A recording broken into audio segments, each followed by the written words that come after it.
Ako by to malo vyzerať v tom kostele, hej? Čiže máme trošku zmenenú situáciu. Či dáme si stále ten tak, no to sa nedá, tam môžeš čo, no to. Dal by som toho, tú spovedelnicu.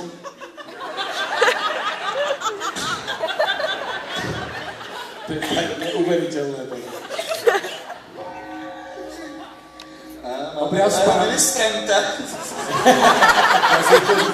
Souseží Ferdinanda Pimpery, pan farář a jeho nová kozička.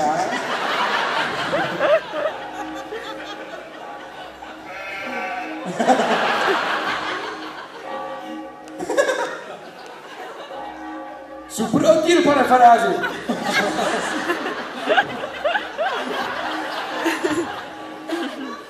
Čiže situácia je jasná a ako by mala vypadať správne, sa pozrieme teraz. Dobrý den, velebný otče. Další. Dobrý den, velebný otče. Já se budu ženit, abych se chtěl před svatbou vyzpovídat. Prosím. Rozešel jsem se napil jednou. To je správné. Šahal jsem na prsa. Že ho doporučuji. Pak jsem koukal jsem na sestru v koupelně, když byla pootevřená. Já také.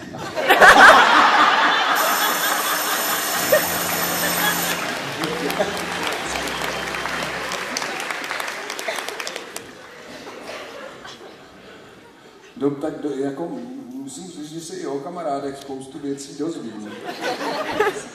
Třeba jak si Michal představuje, že to správně probíhá v kostele. Jistě, sejmý. Máš mé požehnání. Nech sa páči, čiže situácia tak, ako by nemalo vypadať.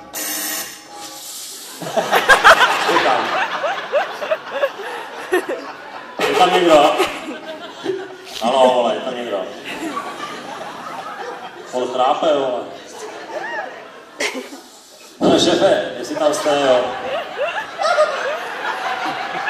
Jestli tam jste, šefe. Ale já bych potřeboval nějaký rozřešení, já jsem zboufl jednu bábu, musím si ji brát.